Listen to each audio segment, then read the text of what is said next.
இனிய நண்பர்களே, ஜென்மமாய் தொடர்வேன் 2.0. இந்த ஜென்மமாய் தொடர்வேன் 3.0 அதனுடைய 2 பாகங்கள் எல்லாவற்றையும் முழுமையாக கேட்டுட்டிங்களா? கதை உங்களுக்கு நல்லாவே புரியும். டிஸ்கிரிப்ஷன் பாக்ஸ்லேயும் கமெண்ட் செக்ஷன்லேயும் கொடுக்குறேன். கேட்காதவங்க இதெல்லாம் கேட்டுட்டு அப்புறம் கதையை தொடரலாம். அத்தியாயம் 24.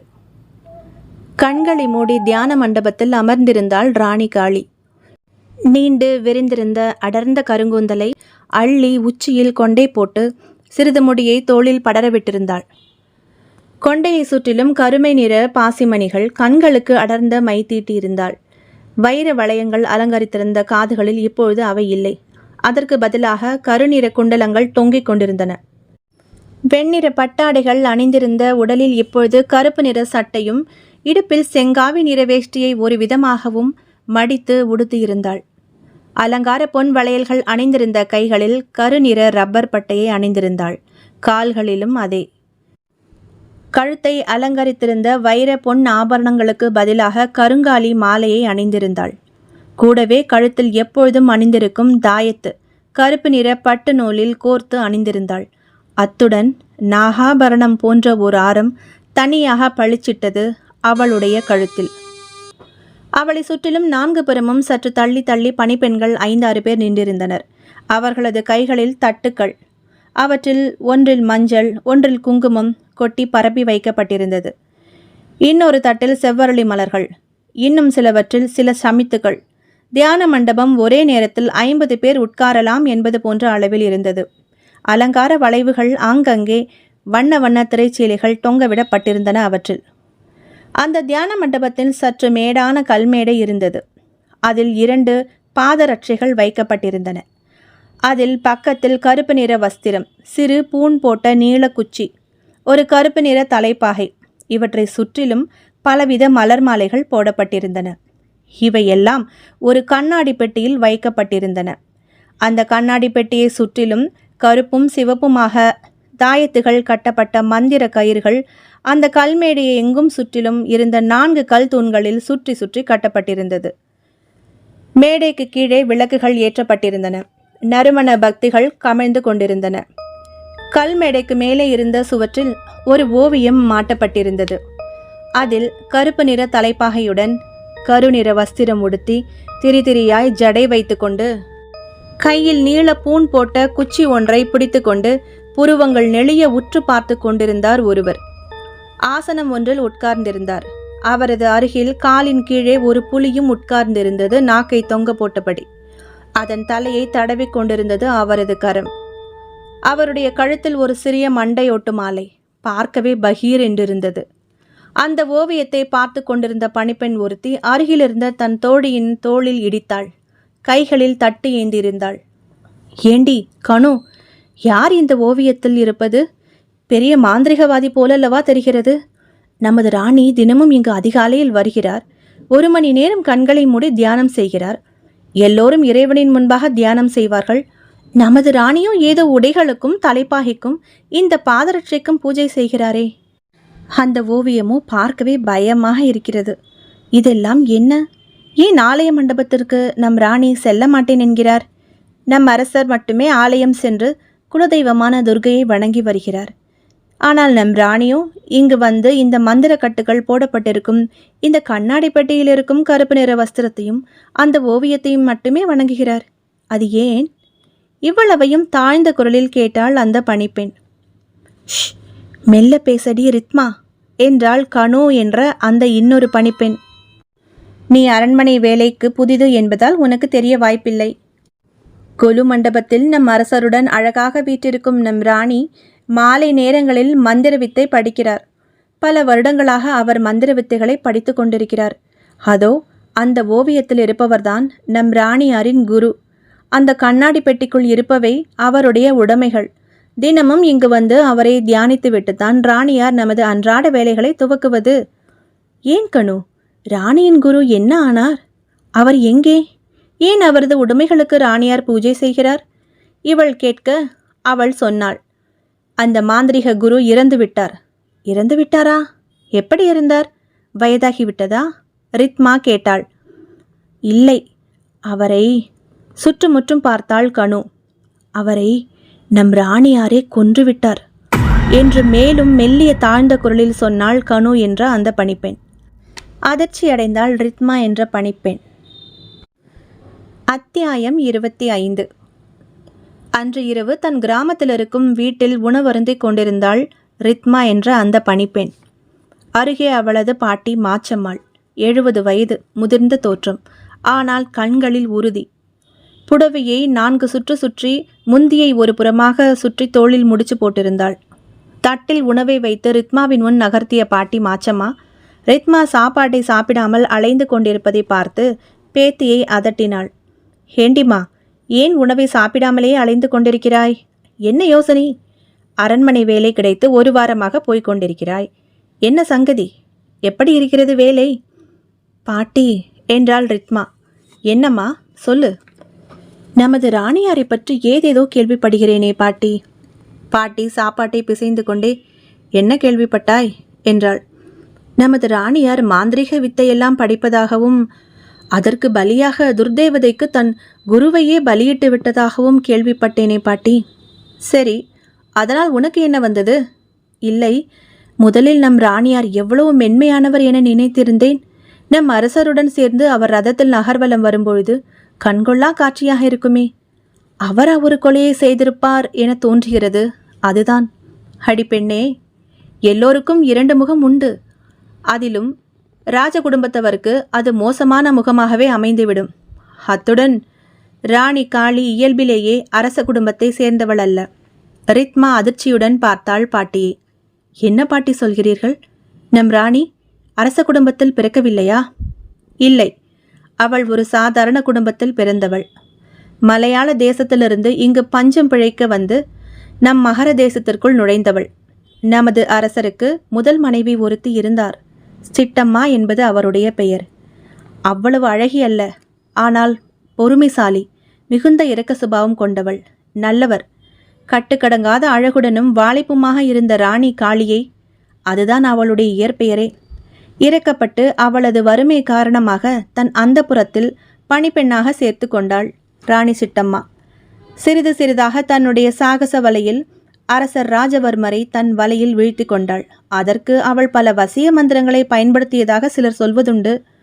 வசியமையால் அரசர் சிறிது சிறிதாக ராணி சிட்டம்மாவை விலக்கிவிட்டு எந்நேரமும் ராணி காளியிடமே சிறைப்பட்டு கிடந்தார். ராணி சிட்டம்மா மிகுந்த மனவேதனை அடைந்தார். அவருக்கும் ஒரே ஒரு மகள் இருந்தாள், 8 வயது பெண் குழந்தை. இந்த நிலையில்தான் ஒரு நாள் மர்மமான முறையில் ராணி சிட்டம்மா தன் படுக்கை அறையில் பிணமாக கிடந்தார். வாயில் நுரை தள்ளியிருந்தது. அதே நேரம் அவருடைய 8 வயது மகளையும் காணவில்லை. ராணி சிட்டம்மா இறந்து 1 வார காலத்திற்குள்ளேயே ராணி காளி மன்னரை மணந்து கொண்டாள். இந்த தேசத்திற்கு அரசியாகிவிட்டாள். அவள் ராணியான பிறகு இறந்து போன ராணி சிட்டம்மாவின் விசுவாசிகள் அனைவரும் ஒன்றன் பின் ஒன்றாக செத்து விழுந்தனர் அல்லது ஊரை விட்டு ஓடினர். அரண்மனை எங்கும் இருக்கும் ஆட்களை எல்லாம் தன் மந்திர சக்தியால் தன் வசப்படுத்தி கொண்டாள் ராணி காளி. இந்த நாட்டில் மறைமுகமாக அவளது ஆட்சிதான் நடக்கிறது. அரசர் ராஜவர்மர் இப்பொழுது வயோதிக பருவத்தை எட்டிவிட்டார். ஆனால் ராணி காளி மட்டும் அப்படியே இருக்கிறாள். அதுதான் எல்லோருக்கும் அதிசயமாக இருக்கிறது. ஒரு சிலர் அவளை ஒரு தேவதையாகவே நினைத்து கொண்டிருக்கின்றனர். ஆனால் அவள் ஒரு துர்தேவதையை போன்றவள். தன் அழகை பாதுகாக்க அவள் ஏதேதோ மந்திர வேலைகளை செய்து கொண்டிருப்பதாக சிலர் தங்களுக்குள் கிசுகிசுத்து கொள்கின்றனர். அந்த குரு மாந்திரிகன்தான் அவளுக்கு இவ்வளவையும் செய்து தந்திருக்கிறான். அவனும் ஒரு மலையாள தேசத்தவன்தான். அப்படி தனக்கு எல்லா வகையான உதவிகளையும் செய்த அந்த மந்திரவாதியே ஏதோ ஒரு மந்திர சித்திக்காக ஒரு நாள் இரவு அவன் ஒரு ஹோமத்தை செய்து கொண்டிருந்த நேரம் பார்த்து அவன் கழுத்தை வெட்டி பலி கொடுத்து அந்த சித்திகளை அவள் வாங்கி கொண்டாளாம். இந்த பேச்சும் உள்ளது நாட்டில். துர்மரணமடைந்த அந்த மந்திரவாதியின் ஆன்மா அவளை பழிவாங்க வேண்டி அலைந்து கொண்டிருந்ததாம். அதை வெளியில் வரவிடாமல் கட்டுக்குள் வைத்து அந்த கண்ணாடி பெட்டிக்குள் வைத்து தியான மண்டபத்தில் மந்திர கட்டுக்களை போட்டு வைத்திருக்கிறாளாம். ரித்மா உறைந்து போன விழிகளோடு திறந்த வாய் மூடாமல் பாட்டி சொன்ன கதைகளை கேட்டு கொண்டிருந்தாள். நம் ராணி இவ்வளவு பயங்கரமானவர்களா?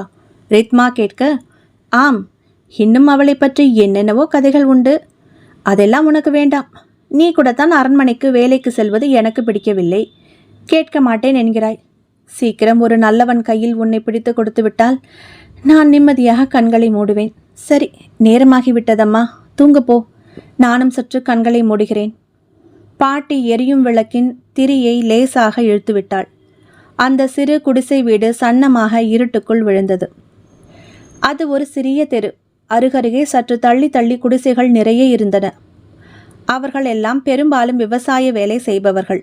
சிலர் ரித்மாவை போல அரண்மனை வேலைக்கு செல்பவர்கள். 18 வயது ரித்மாவுக்கு அப்பா அம்மா இல்லை. விபரம் அறிந்த நாளிலிருந்து அவளுக்கு தெரிந்தது பாட்டியின் முகம்தான். அப்பம் பணியாரம் சுட்டு பிழைப்பு நடத்துகிறாள் பாட்டி. பாட்டியின் பாரம் குறைக்க ரித்மா அரண்மனை பணிப்பெண்கள் வேலைக்கு ஆள் எடுப்பதாக சொன்னதுமே போய் சேர்ந்து விட்டாள். பாட்டி அரண்மனைக்கெல்லாம் போக வேண்டாம் என்று தடுத்து பார்த்தாள். இவள் கேட்கவில்லை.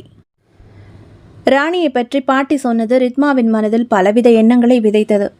தூக்கம் வராமல் புரண்டு கொண்டிருந்தாள். குடிசைக்குள் மங்கலான வெளிச்சம் விளக்கிலிருந்து வெளிப்பட்டு கொண்டிருந்தது. சற்று தள்ளி பாட்டி ஆழ்ந்து உறங்கிக் கொண்டிருந்தாள். புரண்டு படுத்த ரித்மாவுக்கு ஜல் ஜல் என்ற கொலுசு சத்தம் ஒன்று வாசலை தாண்டி செல்வது கேட்டது. டக்கென எழுந்து உட்கார்ந்தாள். இந்நேரம் தெருவாசலில் யார் நடந்து போவது? மெல்ல ஜன்னல் வழியாக வெளியே தெருவை பார்த்தாள். நல்ல அமாவாசை இரவு. அது இருள் அடர்த்தியாக பரவியிருந்தது. அந்த இருட்டில் யாரோ ஒரு பெண் நடந்து போய்க் கொண்டிருந்தாள். குடிசை வாசலை மெல்ல தாழ் நீக்கி வெளியே வந்தாள் ரித்மா. தூரத்தில் அந்த பெண் போய்க் கொண்டிருக்கிறாள். ரித்மா அவளை பின்தொடர்ந்தாள். குளிர்காலமாதலால் யாரும் வாசலில் படுக்கவே இல்லை. இதுவே வெயில் காலம் என்றால் பெரும்பாலும் ஆண்கள் வயதானவர்கள் வாசலில் கட்டளை போட்டு படுத்திருப்பார்கள். தெருக்கள் இப்போது வெறிச்சோடி கிடந்தது. ஒரு தெருநாய் அந்த பெண்ணை பார்த்து குலைக்க ஆரம்பித்து சட்டென அதன் வாய் கட்டப்பட்டது போல் முக்கி முனகிவிட்டு பின் தரையில் அப்படியே படுத்தும் கொண்டது. அதை பார்த்ததும் ரித்மாவிற்கு பக் என்றது. ஓரமாக படுத்து கிடந்த அந்த நாயை பார்த்தபடியே முன்னால் சிலை போல நடந்து செல்லும் அந்த பெண்ணை பின்தொடர்ந்தாள் ஒளிந்து ஒளிந்து. சற்று தூரத்தில் ஊர் எல்லை முடிந்து அடர்ந்த காட்டு பிரதேசம் ஆரம்பித்தது. பகலிலேயே வனாந்திரமாக இருக்கும் அது இரவில் சொல்லனா பயங்கரத்தை வெளிப்படுத்தி கொண்டிருந்தது. அமாவாசை இருளில் வனம் கரியை பூசிக்கொண்ட தினசில் தெரிந்தது. காட்டுக்குள் இயந்திரம் போல நடந்து சென்ற அந்த பெண்ணை ரித்மா நெஞ்சம் படபடக்க தொடர்ந்தாள்.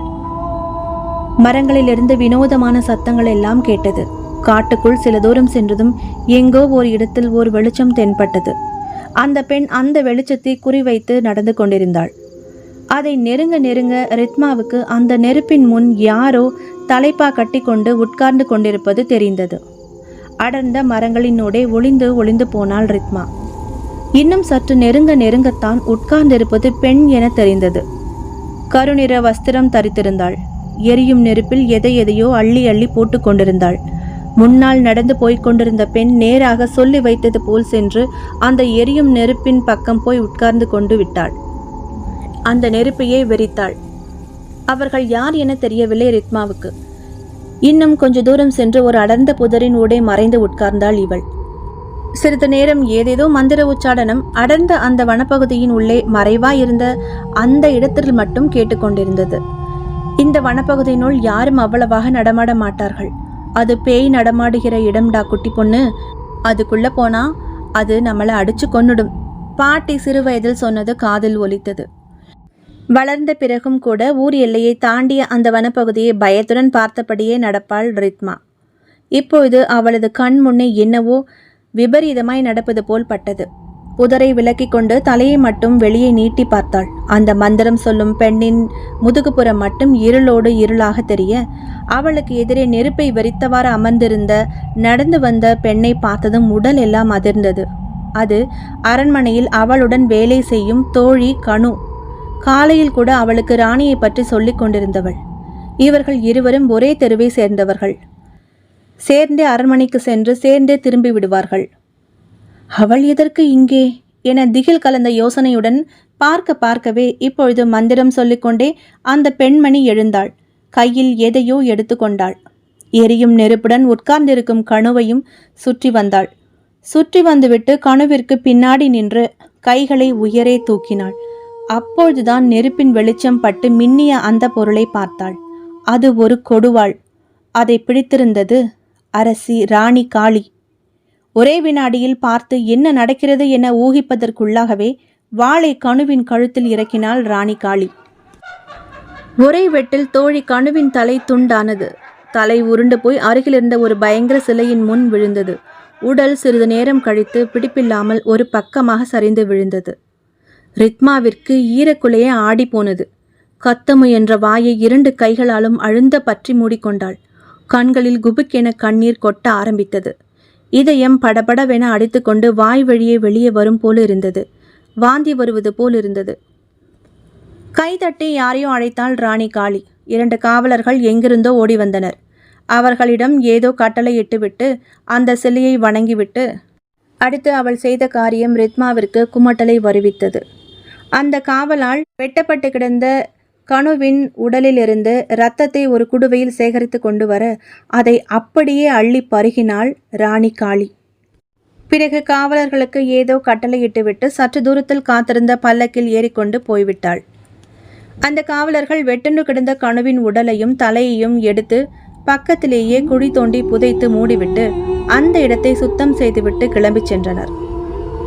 அவர்கள் சென்றதும் அந்த இடமே அகோர நிசப்தத்தில் மூழ்கியது. எரிந்த நெருப்பு அணைந்து புகைய ஆரம்பித்திருந்தது. சில நெருப்பு கங்குகள் காற்றில் பறக்க ஆரம்பித்திருந்தன. மூச்சை பிடித்தபடி புதருக்குள் உட்கார்ந்திருந்த ரித்மா எப்பொழுதோ மயக்கமாகி விட்டிருந்தாள்.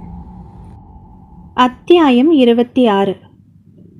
அரண்மனை வாயில் பல்லக்கில் வந்து இறங்கிய ராணி காளி நேராக அரண்மனைக்குள் போகாமல் பக்கத்தில் இருந்த நீராழி மண்டபத்திற்கு சென்றாள்.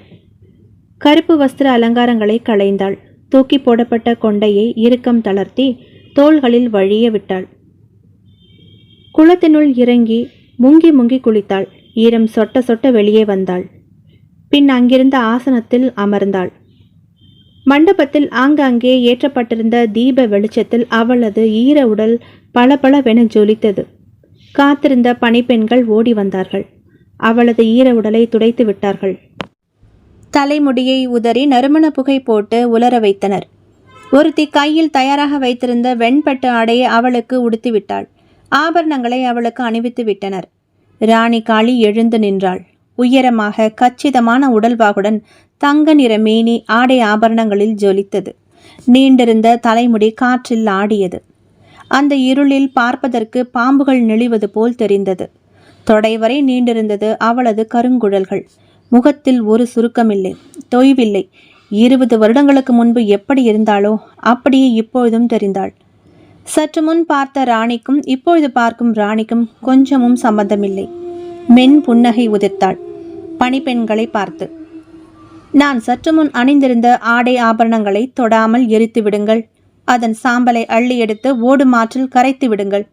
கட்டளையிட்டுவிட்டு சலங்கை குலுங்க மெல்லிடை அசைய மென்னடை நடந்து நீராழி மண்டபத்திலிருந்து நடந்து அரண்மனைக்குள் நுழைந்தாள்.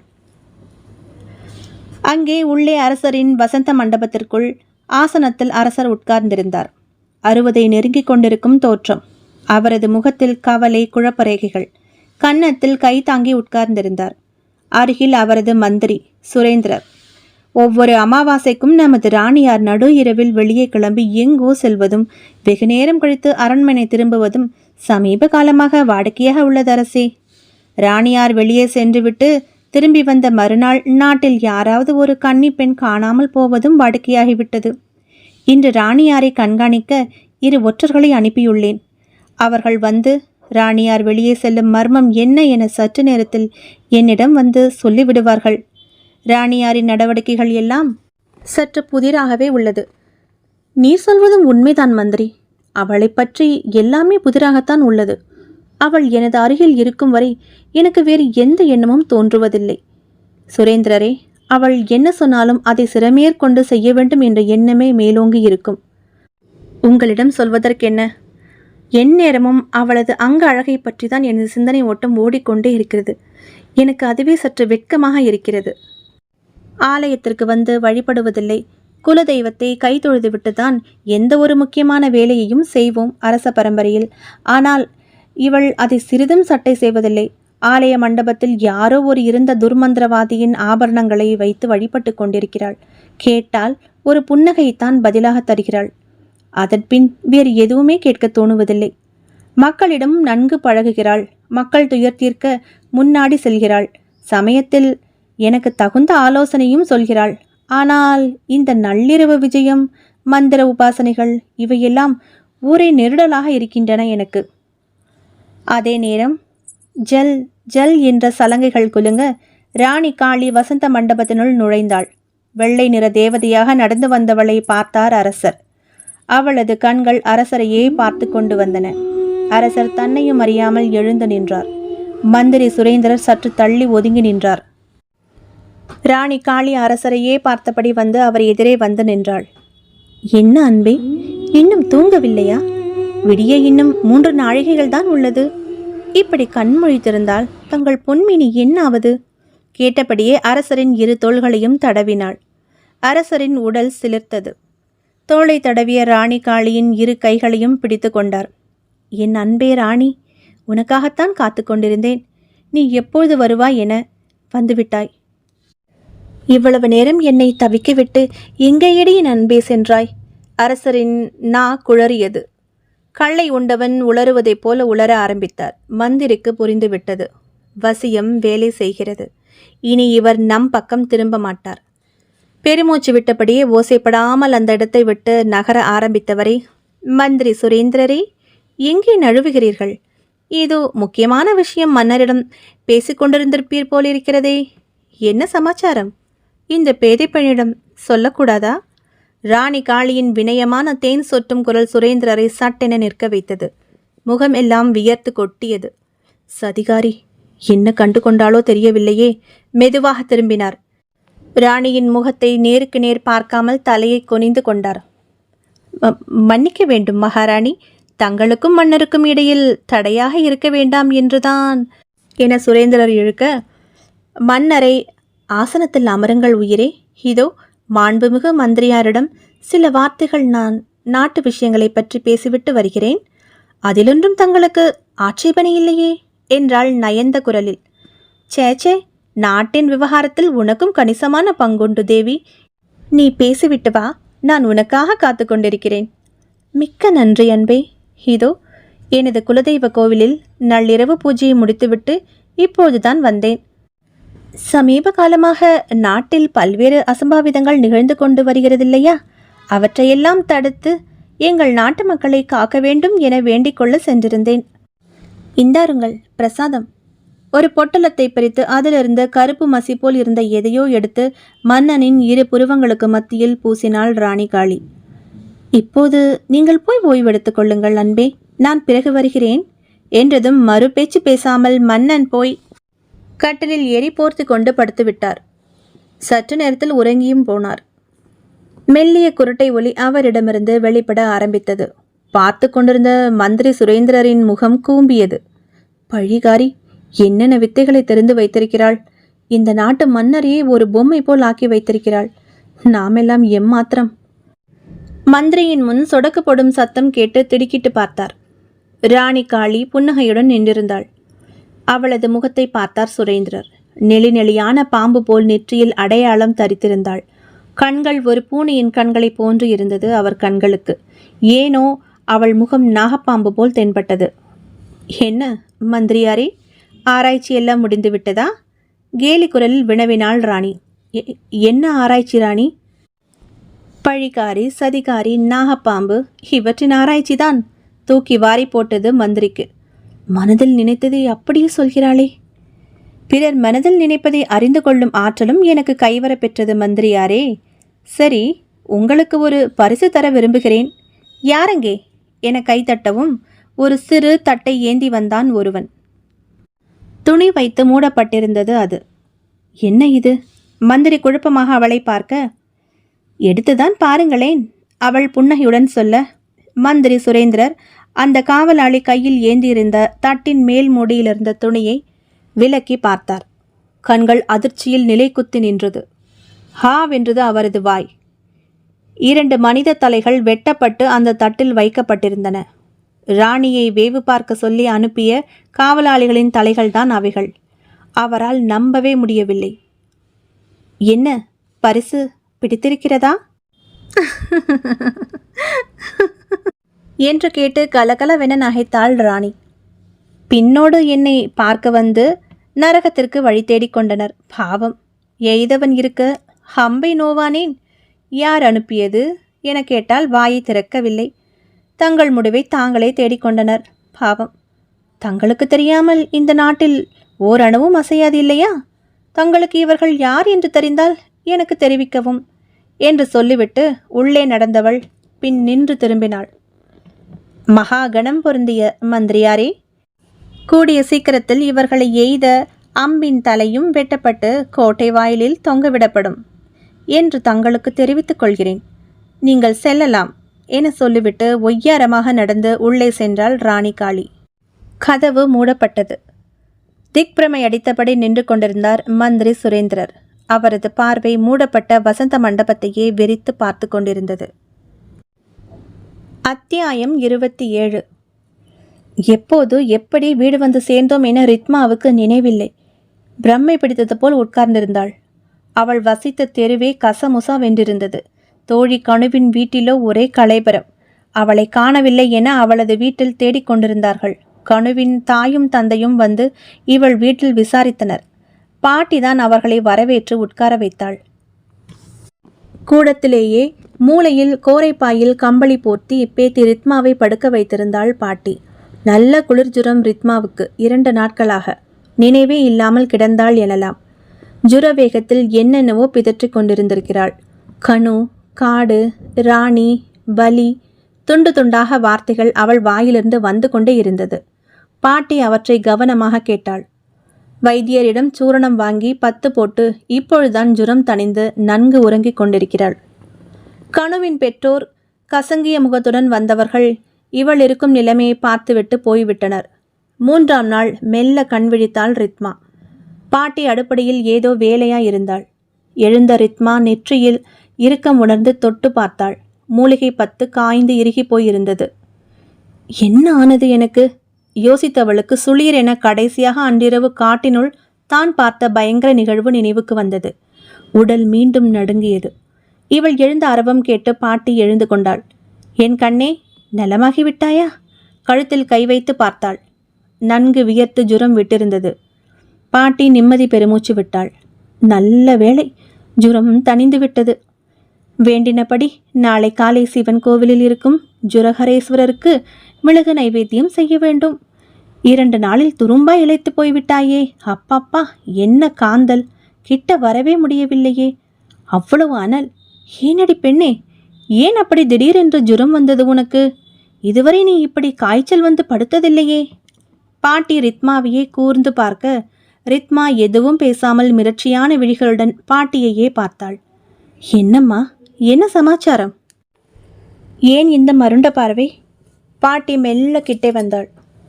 வாயிலை பார்த்து கொண்டாள். தாழ்ந்த குரலில் கேட்டாள். ஏதாவது பார்க்கக்கூடாத காட்சி எதுவும் கண்டாயா கனவில்? ரித்மா யோசித்தாள். அப்படியும் இருக்குமோ? நான் ஏதும் கனவுதான் கண்டிருப்போமோ? மயங்கி விழுந்தது வரை ஞாபகம் இருக்கிறது. பின் எப்போது வீடு வந்தோம் என்று நினைவே இல்லையே. ஏன் அப்படி உளறி கொட்டினாய்? நீ உளறுவதை பாவம் கணுவின் பெற்றோர் கேட்டிருந்தார் உன்னை பிலுபிலுவென பிடித்து கொண்டிருப்பார்கள். அடுத்து பாட்டி சொன்னதை கேட்டதும் ரித்மா திடுக்கிட்டாள். ஏன், கணுவிற்கென்ன?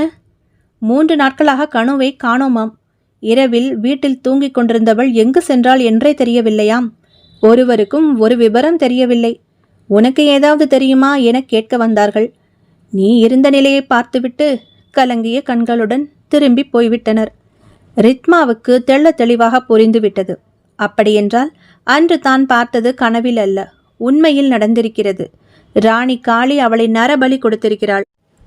இதை பார்த்து மயங்கி பின் கண் விழித்து எப்படியோ வீடு வந்து சேர்ந்திருக்கிறோம். உண்மையில் நம் ராணி இப்படிப்பட்ட பயங்கர மந்திரவாதியா? கணுவை மட்டும்தான் பலி கொடுத்தாளா, இல்லை இதுபோல் பல பெண்களையுமா? ஏனென்றால் கடந்த சில வருடங்களாகவே கன்னி பெண்கள் பலர் திடீர் என காணாமல் போயிருக்கின்றனர். காரணம் தெரியாமல். அதற்கு ஒவ்வொருவரும் என்னென்னவோ காரணம் சொன்னார்கள். காட்டிற்குள் புலி வந்து அடித்து இழுத்து கொண்டு போய்விட்டது என்று, மனதிற்கு பிடித்தவனுடன் ஓடி போயிருப்பார்கள் என்று. ஆனால் அவர்கள் காணாமல் போகாமல் மாறாக கணுவைப் போலவே படுபயங்கரமாக கொலை செய்யப்பட்டிருந்தாள். யோசித்தாள். இருக்கலாம். ஏன், சென்ற வருடம் கூட பக்கத்து ஊரில் தாமரை என்ற பெண் கூட அருவியில் குளிக்க சென்றவள் காணோம் என்றனர். சோர்வு நெஞ்சின் ஒரு மூலையில் எழுந்ததும் வாயில் கை வைத்து மூடிக்கொண்டாள் ரித்மா. கண்கள் கண்ணீரை பொழிந்தது. உடல் எல்லாம் பதறியது. ஏய் ரித்மா, என்னடி ஆகிவிட்டது? ஏன் என்னமோ போலிருக்கிறாய்? ஏன் அழுகிறாய்? பதறினாள் பாட்டி. ரித்மாவை உலுக்கினாள். குற்றம் செய்தவர் நெஞ்சம் அப்படித்தான் குறுகுறுக்குமாம். நீங்கள் சொன்னது அவளை பாதித்திருக்கும். நெஞ்சில் இடி, அதனால் கண்ணில் மழை. கணீர் என்ற ஒரு ஆண் குரல் கேட்டது வீட்டு வாசலில். இருவரும் திரும்பினர். வீட்டின் வாசலில் குறுக்காக கைகளை கட்டிக்கொண்டு இரு கால்களையும் சற்று அகலமாக வைத்து நின்றபடியே அந்த இளைஞன் நின்றிருந்தான். முகத்தில் கடுமை, உதட்டோரம் ஓர் ஏளன வளைவு. அவன் தோழி கணுவின் உடன் பிறந்த சகோதரன் சுமன். ஆரோக்கியமான வலிமையான உடற்கட்டை உடையவன். அரண்மனை படை வீரர்களில் ஒருவன். ஒரு பகுதியினருக்கு தலைமை வீரனாக இருப்பவன். அவ்வளவாக போர் இல்லாத காரணத்தினால் அரண்மனை வீரர்களுக்கு பயிற்சி சொல்லி தரும் குஸ்தி வீரன் மற்றும் விற்போர் வாள்போர் கலைகளில் சிறந்தவன். அரண்மனை வளாகத்திலேயே இவர்களுக்கென தனி தங்கும் விடுதி உண்டு. அவ்வப்போது வந்து வீட்டில் இருப்பவர்களை பார்த்து கொள்ளலாம். போர் சமயங்களில் உடனே தயாராகி நிற்க வேண்டும். சிறுவயதில் கனு, ரித்மா மற்றும் சுமன் மூவரும் விளையாட்டு தோழர்கள். ஒரு வயதுக்கு மேல் அவனுடன் பழகுவதை குறைத்து கொண்டாள் ரித்மா. 17 வயதில் போர்க்கலைகளை கற்க சென்று பயின்று பின் அரண்மனை படையிலேயே சேர்ந்து விட்டான். தன் திறமையாலும் வழிநடத்தும் தலைமை பண்பாலும் குறுகிய காலத்திலேயே தலைமை வீரனாக உயர்ந்து விட்டான். அண்டை நாட்டு நட்பு நாடுகளுக்கும் மன்னர் தன் படைகளை அனுப்புவது உண்டென்பதால் நீண்ட காலமாக அவன் ஊரில் இல்லை. திரும்பி வந்து இந்த 1 வருட காலமாக அரண்மனை பயிற்சி மைதானத்திலேயே தன் பொழுதை செலவிட்டு வந்தான். அவன்தான் இப்படி கடுமையான முகத்தோடு வாசலில் வந்து நிற்கிறான். ரித்மாவுக்கு முதலில் அவன் என்ன சொன்னான் என்பது புரியவில்லை. பின்புதான் அவன் சொன்னதன் பொருள் விளங்கியது. சற்று கோபத்துடன் அவனை முறைத்து பார்த்தாள். பாட்டி, அடடே சுமனா, பாப்பா, சௌக்கியமா? எப்பொழுது வந்தாய்? உள்ளே வா, ஏன் வாசலிலேயே நிற்கிறாய்? வரவேற்றாள். அவன் தாழ்ந்த அந்த குடிசை வீட்டின் வாயிற்படியில் தலை இடித்து கொள்ளாமல் குனிந்து வீட்டுக்குள் நுழைந்தான். பார்வை ரித்மா மேலேயே இருந்தது. கடுமை இன்னும் மாறவில்லை முகத்தில். ஒரு மோடாவை எடுத்து போட்டாள் பாட்டி. அதில் அமர்ந்தான். ரித்மா பார்வையை வேறுபுறம் திருப்பிக் கொண்டாள். இவன் என்ன இவ்வளவு நாள் கழித்து வருகிறான்? வந்ததும் வராததுமாக என்மேல் ஏதோ குற்றம் சொல்கிறானே. ஏதோ குற்றமுள்ள நெஞ்சு, அது இது என. குற்றம் யார் செய்தது? நானா? நான் என்ன குற்றம் செய்தேன்? இவனுக்கு என்ன தெரியும்? ஏதோ பால்யகால விளையாட்டு தோழன் என்றால் ஒரு பெண்ணை எப்படி வேண்டுமானாலும் ஏசி விடலாமா? மனம் கோபத்தில் படபடத்தது ரித்மாவுக்கு. அதென்னப்பா அப்படி கேட்டுவிட்டாய்? குற்றமுள்ள நெஞ்சுதான் குறுகுறுக்கும். இங்கு யார் என்ன குற்றம் செய்தது? சொன்னால் நலமாக இருக்கும். இவள் இப்போதுதான் பெரிய ஜுரத்திலிருந்து மீண்டு வந்திருக்கிறாள். நான் எதையாவது கேட்டால் அழுகிறாள். ஏனடி இந்த திடீர் காய்ச்சல் என விசாரித்து கொண்டிருக்கிறேன். உன் சமாச்சாரம் என்ன? அதை நீ சொல், வினயமாக கேட்டாள் பாட்டி. அதைத்தான் நானும் கேட்கிறேன். இந்த அதீத ஜுரம் 2 நாட்களாக தன்னிலை மறக்கும் அளவிற்கு இப்படி ஒரு காய்ச்சல் எப்படி வந்ததாம்? ஏதோ செய்யக்கூடாத தவறை செய்துவிட்டு பின் அதை நினைத்து கண்ணீர் வடித்தால் இப்படித்தான் காய்ந்தும். அவன் பாட்டுக்கு பேசிக்கொண்டே போக ரித்மா வெடித்தாள். போதும், நிறுத்துங்கள். என்ன உன் பாட்டுக்கு பேசிக்கொண்டே போகிறீர்கள்? என்ன தெரியும் உங்களுக்கு? எனக்கு ஜுரம் வந்தால்தான் என்ன, இல்லை வாந்தி பேதி வந்தால்தான் என்ன? உடல் நலம் சரியில்லாதவர்களை பார்க்க வந்தால் இப்படித்தான் நாகரிகமற்ற முறையில் விசாரிப்பார்களா? நல்ல பழக்கம் என்றாள் வெடுக்கென்று. உடனே அவன் சற்று அமைதியாயிருந்தான். பாட்டி இருவரும் பேசட்டும் என விட்டுவிட்டாள். சரி, அமைதியாக நாகரிகமான முறையிலேயே கேட்கிறேன். சொல், கனு எங்கே? அவளை என்ன செய்தாய்? உயிருடன் வைத்திருக்கிறாயா, இல்லை கொன்றுவிட்டாயா? நிறுத்தி நிதானமாக அவன் கேட்கவும் ரித்மா மட்டுமல்ல, பாட்டியுமே அதிர்ந்து போனார். அத்தியாயம் 28. திரிகூடல் மலையில் குற்றால 5 அருவியிலிருந்து பிரிந்து வழிந்து ஓடிவரும் சிற்றாறு. விடியல் நேரம். மேற்கு தொடர்ச்சி மலையின் அழகையெல்லாம் அதன் கரையிலிருந்தவாறே அள்ளி பருக முடியும். மெல்லிய சாரல் பூந்தூரலாய் ரித்மாவின் முகத்தில் பன்னீர் தெளித்து கொண்டிருந்தது. அருகில் தண்ணீர் குடம். ஒரு பவழமல்லி மரத்தின் அடியில் உட்கார்ந்திருந்தாள் அவள். அதன் வாசனை நுகர்பவருக்கு மன அமைதியை தரும். ஆனால் அவள் மனம் முழுசும் இனம் புரியாத திகிலும் துயரமும் சஞ்சலமுமாக நிரம்பி வழிந்து கொண்டிருந்தது. எதிரில் சலசலத்து ஓடும் சிற்றாரில் இவளது தோழிகள் குளித்து கொம்மாளமிட்டு கொண்டிருந்தனர். தூரத்தில் தெரிந்த மேற்கு தொடர்ச்சி மலையில் தவழ்ந்து செல்லும் மேக கூட்டங்களையே வெறித்து கொண்டிருந்த ரித்மாவை தோழி ஒருத்தியின் குரல் கலைத்தது. ஏண்டி ரித்மா, இது ஏன் இப்படி மௌன சாமியாராகிவிட்டாய்? ஒரு வாரமாக அரண்மனை வேலைக்கும் வரவில்லை, ஆற்றுக்கும் நீராட வரவில்லை. நேற்று எங்களுக்கெல்லாம் நமது ராணியார் எவ்வளவு பரிசளித்தார்கள் தெரியுமா? புது உடைகள் என்ன, ஆபரணங்கள் என்ன வழங்கி தள்ளிவிட்டார்கள். ஏனோ அவர் ஒரு வாரமாக உற்சாகமான மனநிலையில் இருக்கிறார். உனக்குத்தான் கொடுத்து வைக்கவில்லை. ஆமாம், அவள் நமது கணு காணாமல் போனதிலிருந்து இப்படித்தான் இருக்கிறாள். யாரிடமும் முகம் கொடுத்து பேசுவதில்லை. எப்பொழுதும் ஏதோ சிந்தனையாகவே இருக்கிறாள். இன்னொருத்தி சொன்னாள். கணு இந்நேரம் மனதுக்கு பிடித்தவனுடன் தன் மன வாழ்க்கையை பிணைத்து கொண்டிருப்பாள். ஏற்கனவே வீட்டில் வரன் பார்க்கலாம் என்ற போது ஏதேதோ சொல்லி தட்டி கழித்திருக்கிறாளாம். நான் வேலைக்கு செல்கிறேன், பிறகு பார்க்கலாம் என்று.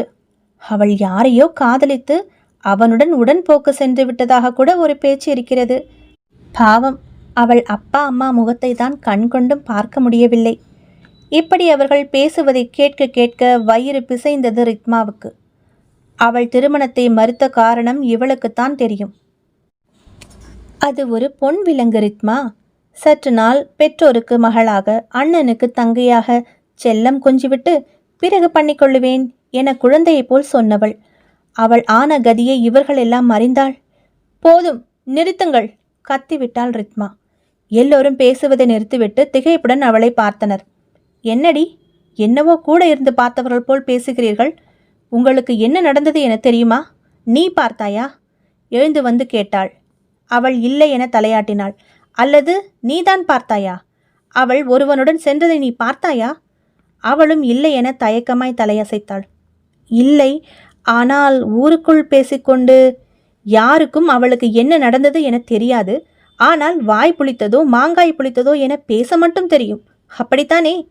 நாளைக்கே இதே நிலைமை உங்களுக்கும் வராது என என்ன நிச்சயம்? அப்பொழுதும் உங்களை பற்றி இந்த ஊர் அவதூறு சொல்வதை நீங்கள் எங்கானும் இருந்து கேட்க நேர்ந்தால் உங்கள் மனம் எப்படி பாடுபடும்? அதே போல்தான் கணுவின் ஆத்மா. இந்த வார்த்தையை மட்டும் தனக்கு மட்டும் கேட்கும்படி முணுமுணுத்து கொண்டாள் ரித்மா. அவள் ஆத்மா மட்டும் இங்கு ஏதோ ஒரு மூலையிலிருந்து கேட்டால் அவள் மனம் எப்படியெல்லாம் துடிக்கும்? தனக்குள் சொல்லி கொண்டபடி திரும்பி தண்ணீர் குடத்தை தூக்கி கொண்டு நடக்க ஆரம்பித்தவளை தோழிகளின் குரல் நிறுத்தியது. ஏய் ரித்மா, அரண்மனைக்கு நேரமாகிவிட்டது. வண்டி அனுப்புவார்கள். எங்களுடன் வரவில்லையா? அவள் திரும்பினாள். நான் இனிமேல் அரண்மனை வேலைக்கு வரமாட்டேன். ராணியிடம் சொல்லிவிடுங்கள். பெண்கள் திகைத்தனர். ஏனடி? வந்து என் பாட்டிற்கு இப்போது உடல் நலம் சரியில்லை. வயது மூப்பு காரணமாக கண் பார்வை வேறு மங்க ஆரம்பித்து விட்டது. இனி நான் தான் அவர்களை பார்த்து கொள்ள வேண்டும் என்று சொல்லிவிட்டு நடந்தவள் நின்றாள். மீண்டும் திரும்பினாள். அந்த பெண்களை பார்த்து, நீங்களும் கூட சீக்கிரம் அரண்மனைக்கு போகாமல் ஊரிலேயே ஏதாவது வேலை பாருங்கள் என்று சொல்லிவிட்டு விடுவிடுவென நடத்தவளை திகைப்பும் குழப்பமுமாக பார்த்தனர் தோழிகள். சிறிது தூரம் நடந்திருப்பாள். தலை குனிந்தவாறே நடந்தவள் தனக்கு முன்னால் யாரோ வழியில் நிற்பது போன்று தோன்றவே நிமிர்ந்து பார்த்தாள். திகைத்து போனாள். 2 கால்களையும் தரையில் அழுத்தமாக ஊன்றி கைகளை மார்புக்கு குறுக்கே கட்டி கொண்டு நின்றிருந்தான் சுமன். அவன் பார்வையில் அன்று வீட்டில் 1 வாரத்திற்கு முன் பார்த்த அதே கடுமை பரவியிருந்தது. ரித்மாவுக்கு மூச்சை அடைத்தது. அத்தியாயம் 29. அதே நேரம் அரண்மனையில் ராணி காளியின் சாத்தப்பட்ட அறைக்குள் ராணி காளி தன் ஆசனத்தில் உட்கார்ந்திருந்தாள். எதிரே ஒரு வயதான அகோரி, தாடியும் மீசையுமாக கோமணத்துடன் கையில் கோலுடன் உட்கார்ந்திருந்தார். அவர்தான் ராஜகுரு. இப்பொழுது என்ன சொல்ல வருகிறீர்கள் சம்போகியரே? கேட்டாள் அவள். ராணி, இன்னும் 3 தினங்களில் சூன்ய திதி வருகிறது. அந்த வேளையில் கன்னி பலி கொடுத்தால் உனது ஆசை சீக்கிரம் நிறைவேறும் வாய்ப்பு பிரகாசமாயிருக்கிறது. ஆனால் இப்பொழுது சமீபத்தில் தானே அந்த கன்னி பலியை கொடுத்தேன். அதுவும் இல்லாமல் வருடத்தின் முக்கியமான அமாவாசை திதியில்தான் கொடுப்பது வழக்கம். இப்படி உடனே இன்னொரு பெண் பலி என்றால் ஊராருக்கு சந்தேகம் வராதா? அவர் சிரித்தார். இதுவரை கொடுத்ததெல்லாம் சுமார் பலன்கள்தான். இனி வரும் சூன்ய திதி, நாள், நட்சத்திரம், ஹோரை எல்லாம் 300 வருடங்களுக்கு ஒருமுறை வரும் அரிதான நாள். உன் போன்ற, என் போன்ற, நம் போன்ற மந்திர தந்திர சக்தியால் உலகை வெல்ல நினைப்பவருக்கும் தம் சக்தியை பெருக்க நினைப்பவருக்கும் உகந்த நாள். அவரவர் வழிமுறைப்படி அந்த நாளை உபயோகித்துக் கொள்வார்கள். நாம் நம் முறைப்படி நம் தெய்வத்திற்கு பலி பூஜை செய்கிறோம். இரட்டிப்பு பலன் கிடைக்கும்போது அந்த வாய்ப்பை ஏன் நழுவ விட வேண்டும்? மேலும் நீ இந்த மாதிரி விஷயங்களுக்கு எல்லாம் அஞ்சுபவளா என்ன? முக்கியமான சித்திக்காக உன் குரு மனையூரானையே பலி கொடுத்தவளாயிற்றே. அத்துடன் அவரது பிரேதாத்மா உன்னை அணுகாதபடி அதற்கு மந்திர கட்டு போட்டு நித்திய பூஜையும் செய்து வரும் உன் சாதுரியத்தை நான் என்னவென்று சொல்வது? மாந்திரிக உலகில் மட்டுமல்ல, குரு துரோகம் செய்ய யாவருமே அஞ்சுவர். ஆனால் நீ அதையே அஞ்சாமல் செய்தவளாயிற்றே. அவர் பேச ராணி காளி கையமர்த்தினாள். போதும் இந்த பழைய கதை. எனது ஆசையெல்லாம் மங்காத இளமையுடன் வாழ்ந்து இந்த உலகையெல்லாம் என் காலுக்கு கீழே கொண்டு வர வேண்டும். தேவாதி தேவரெல்லாம் என்னை வணங்கும்படி செய்ய வேண்டும். என்னை எதிர்த்தவர்களை நிர்மூலமாக்க வேண்டும். அவள் முகமே குரூரமாக மாறிப்போனது. அந்த சாமியார் சம்போகி உள்ளுக்குள் சற்று நடுங்கித்தான் போனார். இதோ பார் ராணிகாளி, உன் ஜாதகம் அசுர ஜாதகம். அதை கண்டு கொண்டுதான் உன் குரு தன்னிடம் வித்தை படித்த உனக்கு தன் கலைகளையெல்லாம் சொல்லித்தந்து உன் மூலம் இவ்வுலகை ஆள வேண்டும் என நினைத்தார். அவருக்கு அது எட்டாக்கனியாக போய்விட்டது. கவனி ராணி, இதுவரை உனது கிரகநிலைகள் உனக்கு சாதகமாகவே இருந்து வந்தன. நேற்றோடு அவை பாதக நிலையாக மாறிவிட்டது. நீ ஜோதிட சாஸ்திரத்திலும் வல்லவளாயிற்றை. எப்படி இதை கவனிக்காமல் போனாய்? ராணி காளியின் முகம் மாறியது. என்ன சொல்கிறீர்கள் என்றவள் தன் ஜாதகத்தை எடுத்து பார்த்தாள். அவள் நெற்றி சுருங்கியது. உண்மைதான், இந்த சனிப்பெயர்ச்சி நிரம்பவும் மோசமாக உள்ளது. குருபலம் சுத்தமாக இல்லை. அசுப கிரகங்களின் சேர்க்கை அவளை பார்த்து சிரித்தன. சட்டென நிமிர்ந்து அவரை பார்த்தாள். ஆம், நிலைமை சரியில்லைதான். எங்கிருந்து வேண்டுமானாலும் எனக்கு எதிரிகள் முளைக்க கூடும். முளையிலேயே அவற்றை கிள்ளி எறிய வேண்டும். நான் ஜாக்கிரதையாகவே இருக்க வேண்டும். அதனால்தான் இப்பொழுது நீ தரும் பலி முக்கியத்துவம் வாய்ந்தது என சொன்னேன். இப்பொழுது தரும் பலி பிரசாதம் உன் தேவதைக்கு மிகுந்த சிரேஷ்டமானது. அவர் சொல்ல சொல்ல அந்த சிறு பெட்டியை எடுத்து அவர் முன்னால் வைத்தாள் ராணி. இவற்றில் பல ஜாதகங்கள் உள்ளன. எல்லாம் நான் நேர்காணல் செய்து பிரத்யேகமாக குறித்து வைத்தது. எல்லோருமே பெண்கள். தவிரவும் சாமுத்திரிகா லட்சணம் பொருந்திய இளைஞர்களின் ஜாதகமும் உள்ளது. நீங்களே இவற்றில் பொருத்தமானதை தேர்வு செய்து தாருங்கள். நிறைய ஓலைகளில் ஜாதக கட்டங்கள் இருந்தன. அவற்றை எடுத்து கவனமாக ஆராய்ந்தார் சம்போகி. இறுதியில் அவர் முகம் மலர்ந்தது. இதோ இதுதான் அருமையான ஜாதகம். மிக பொருத்தம். உன் இலக்கை அடைய ராஜவம்சமுடைய ஜாதகம் இது. இந்த பூஜை நடைபெறும் வரை நினைவிருக்கிறதல்லவா? உணவு பத்தியம், உடல் பத்தியம் தேவை. மன்னரை அருகில் நெருங்க விடாதே. நீயும் உன் மனதுக்கு உகந்தவர்களுடன் நெருங்காதே. கருப்பு வஸ்திரம் தரி. தலை முடியாதே. உன் துர்தேவதையின் மூல மந்திரத்தை ஓயாமல் சொல்லிக் கொண்டிரு. இதோ உன் பலியாடு என்றபடி அந்த ஓலையை அவளிடம் தந்தார். ராணி காளி அதை பார்த்தாள். அந்த ஜாதக குறிப்புக்கு சொந்தக்காரியின் பெயர் ரித்மா. அரண்மனை பணிப்பெண் என்றிருந்தது. ரித்மா. ராணி காளியின் உதடு உச்சரித்தது. ரித்மா. அதில் ஈரமில்லை. வா என் பலி பிரசாதமே. அத்தியாயம் 30. இந்த நேரத்தில்தான் ரித்மாவை கேள்வி கணைகளால் துளைத்து எடுத்து கொண்டிருந்தான் சுமன். அந்த பெண்களிடம் என்ன சொல்லிக் கொண்டிருந்தாய்? என்ன சொன்னேன்? இனிமேல் வேலைக்கு வருவதில்லை, பாட்டிக்கு உடல்நலம் சரியில்லை என சொல்ல சொன்னாயே. ஆமாம் சொன்னேன். அதற்கென்ன இப்பொழுது? உன் பாட்டி நலமாகத்தானே இருக்கிறார். பின் ஏன் இந்த பொய்? இவளுக்கு கோபம் பொங்கியது. நான் யாரிடம் என்ன சொன்னால் உங்களுக்கு என்ன? என்னிடம் எதற்காக இத்தனை விசாரணைகள்? அன்றைக்கும் அப்படித்தான். என் பாட்டி முன்னாடியே நீ கணுவை என்ன செய்தாய், கொன்றுவிட்டாயா என்ற நெஞ்சில் கொஞ்சம் கூட ஈரமில்லாமல் கேட்கிறீர்கள். என்ன நினைத்து கொண்டிருக்கிறீர்கள் என்னை? என்னையே ஏன் சுற்றி சுற்றி வந்து கேள்விகளால் துன்புறுத்துகிறீர்கள்? ஒரு பாட்டம் கத்திவிட்டு அவனை தாண்டி செல்ல முயன்றாள். கையை எட்டி சட்டென பிடித்தான் அவன். அசுர பிடி. அதிர்ச்சியில் குடத்தை அப்படியே கீழே நழுவ விட்டாள் ரித்மா. சீ, விடுங்கள். இப்படித்தான் தனியாக இருக்கும் ஒரு பெண்ணிடம் நடந்து கொள்வீர்களா? இதைத்தான் இதுகாரும் வெளியூரில் தங்கி படித்து கொண்டு வந்தீரோ? விடுங்கள் கையை. அவள் திமிர அவன் பிடியை விட்டான். கை கன்றி போய் சிவந்திருந்தது. இனி ஒரு தரம் இப்படி நடந்தீர்களானால் தெரியும் செய்தி என எச்சரித்துவிட்டு பொங்கிய கண்ணீரை அடக்கிக் கொண்டு நடந்தாள். கையை விட மனம் மிகவும் வலித்தது. இப்படிப்பட்ட முரடனா இவன்?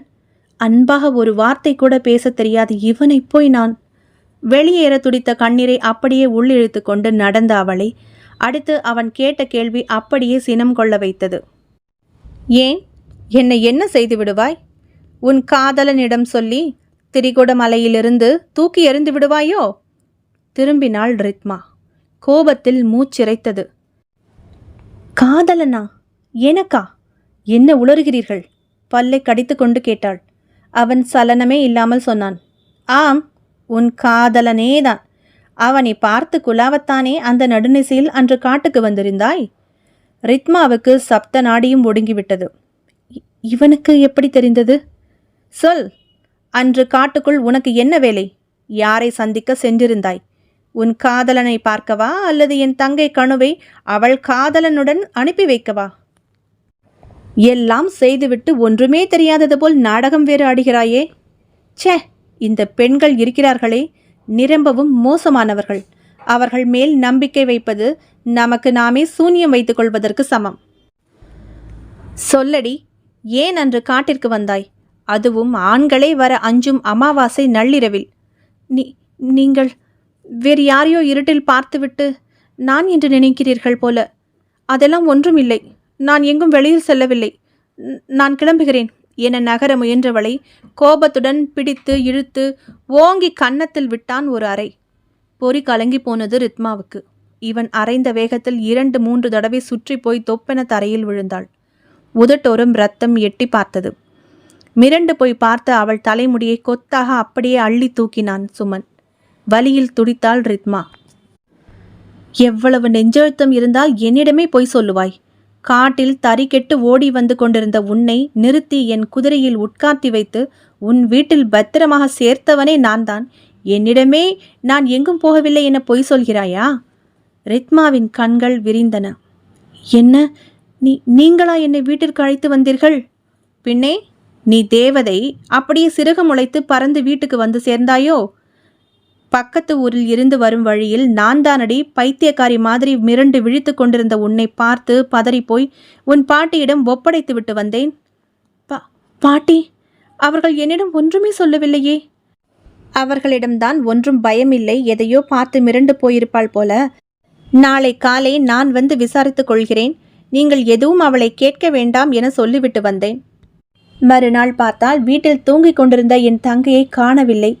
எங்கு தேடியும் அவள் கிடைக்கவில்லை. அப்பொழுதுதான் நீ அந்த ராத்திரியில் வெளியே சுற்றி கொண்டிருந்தது நினைவுக்கு வந்தது.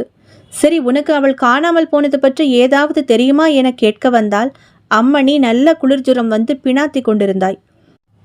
சரி, காய்ச்சல் குணமானதும் உன் பாட்டியிடமாவது ஏதாவது சொல்வாய் என நினைத்தால் அமுக்கினி மாதிரி வாயை திறவாமல் சாதிக்கிறாய். நான் வெளியே வரவே இல்லையே என்று புழுகு வேறு. மாச்சம்மாள் கிழவி தன் கடைசி காலத்தில் இப்படி ஒரு துக்கிரியை பேத்தியாக பெற என்ன தவம் செய்தார்களோ? அவன் குரலில் கோபம், கேலி, அதனுடன் வருத்தமும் கலந்து தொனித்தது. தன் கூந்தலை முரட்டுத்தனமாக பற்றியிருந்த அவனது கைகளை மெல்ல விடுவித்தாள் ரித்மா. அவனை நேருக்கு நேர் பார்த்தாள். அன்று அந்த காட்டிற்கு இன்னும் சற்று முன்பே நீங்கள் வந்திருந்தால் உங்கள் தங்கையை காப்பாற்றியிருக்கலாமே. பாவி மனிதா, அநியாயமாக அவள் கொலையுண்டிருக்க மாட்டாளே. முகத்தில் அரைந்து கொண்டு அப்படியே கீழே உட்கார்ந்து முழங்கால்களை கட்டி கொண்டு குலுங்கி குலுங்கி அழ ஆரம்பித்தாள். அது நாள் வரை அடைத்து கொண்டிருந்த துக்கம் கண்ணீராய் பொங்கி வர ஆரம்பித்தது. சுமனின் உடல் நடுங்கியது. அவள் சொன்னது அவன் செவிகளை எட்டிவிட்டு மூளையை எட்ட சற்று நேரம் பிடித்தது. நீ நீ என்ன சொல்கிறாய்? கணு கொல்லப்பட்டு விட்டாளா? அழுது கொண்டே தலையாட்டினாள். யார் யார் அவளை கொன்றது? கொலை என்றால் சாதாரணமல்ல. அவள் நரபலி கொடுக்கப்பட்டாள், ஒரு அரக்கியால். கீழே மண்டியிட்டு உட்கார்ந்து அவள் தோள்களை உலுக்கினான் சுமன் அசுரத்தனமாக. என்ன உளறுகிறாய்? நான் அடித்த அடியில் பிச்சையாகிவிட்டாயா? அது ஒன்றுதான் பாக்கி. இன்னும் சிறிது நாள் கடந்திருந்தால் யாரிடமும் எதுவும் சொல்ல முடியாமல் அதுதான் நடந்திருக்கும். சொன்னால் யார் என்னை நம்புவார்கள்? நான் நம்புகிறேன். சொல், அவ்வாறு ஒரு படுபாதகமான செயலை செய்தது யார்? சொல். நான் அவர்களை உயிருடன் விடப்போவதில்லை. பற்களை நரநரத்தான். உங்களால் முடியாது. ஏன் முடியாது? தலைமுடி கலைந்து முகம் எல்லாம் அழுது வீங்கி நெற்றி சாந்து கரைந்து பார்க்கவே பரிதாபமாக இருந்த ரித்மா சொன்னாள், உங்கள் தங்கையை, என் தோழி கணுவை பலி கொடுத்தது வேறு யாருமல்ல, உங்கள் மகாராஜாவின் ஆசை மனைவியும் மகாராணியுமான ராணி காளிதான். உடலின் சகல செல்களும் நொறுங்க அப்படியே ஸ்தம்பித்து போனான் சுமன். அத்தியாயம் 31. எண்ணெய் ஸ்நானம் நடந்து கொண்டிருந்தது ராணி காளிக்கு. நீராழி மண்டபத்தில் கல் ஆசனத்தில் அமர்ந்திருந்தாள் ராணி. மெல்லிய வெளிர் நீல சீனப்பட்டு அணிந்திருந்தாள். உடலெல்லாம் நறுமண தைலம் தடவி கொண்டிருந்தார்கள் பணிப்பெண்கள். பொங்கி பூரிக்கும் தனது எஜமானியின் உடலை தொட்டு பணி செய்யும் பாக்கியம் தங்களுக்கு கிடைத்திருப்பது எண்ணி புலகாங்கிதம் கொண்டவர்கள் அவர்கள். என்ன இருந்தாலும் மலையாள தேசம்தான். எவ்வளவு கருமையான நீண்ட கூந்தல், பொன்னிற தந்தமேனி, ரோஜா கன்னங்கள், சிவந்த உதடுகள், சற்று பூசிய உடல்வாகு. நம் ராணியின் அழகும் யவ்வனமும் இந்த நாட்டில் யாருக்கு வரும் என பேசிக்கொள்வர் பெருமையாக. சில மூத்த பணிப்பெண்கள் இப்போதும் சொல்வதுண்டு, அது என்னவோடி, நம் ராணிக்கு மட்டும் வயது ஏறவே மாட்டேன் என்கிறது. ராணி அரண்மனைக்கு வரும்பொழுது நானும் அவர்களும் ஒன்றாகத்தான் வேலை செய்வோம். சம வயதுதான் இருவருக்கும், 18 வயது. ஆனால் இப்பொழுதும் அவள் அதே பூரிப்பும் இளமையுமாகத்தான் இருக்கிறாள். முகத்தில் ஒரு சுருக்கமில்லை, தொய்வில்லை, நரையில்லை. என்ன மாயம் இந்த ராணி பண்ணுகிறாளோ தெரியவில்லை. இன்னொரு மூத்த பணிப்பெண் தாழ்ந்த குரலில் சொல்லுவாள், மலையாள நாட்டில் மாயமந்திரங்களுக்கா பஞ்சம்? இவள்தான் பல வித்தைகள் கற்றவளாயிற்றே. அப்படி வித்தை தெரிந்ததால் தான் நம் பெரிய ராணி சிட்டம்மாவை விட்டுவிட்டு நம் மன்னர் ராஜவர்மன் இவளை மணந்து இளையராணியாக்கி விட்டார். இவள் வரும் வரை நம் ராணி சிட்டம்மா நல்ல உடல் நலத்துடன் தானே இருந்தார். இவளது அழகு கலை, அலங்காரக்கலை, உடல் பிடித்துவிடும் முறை, சமையல் பக்குவம் இவையெல்லாம் நம் ராணியை கவர்ந்து போய் தன் தலைமை பணிப்பெண்ணாக ராணி காளியை அமர்த்தி கொண்டாள். அப்படி வந்த சிறிது நாட்களுக்கெல்லாம் ராணி சிட்டம்மா என்னவோ தெரியவில்லை, அடிக்கடி நோய்வாய்ப்பட்டு படுக்கையில் விழ ஆரம்பித்தார்.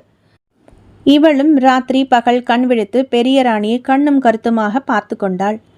மனைவியை மன்னர் பார்க்கும் தருணமெல்லாம் இவள் சர்வ அலங்காரத்துடன் அவர் முன் காட்சியளித்து கொண்டு இருந்தாள்.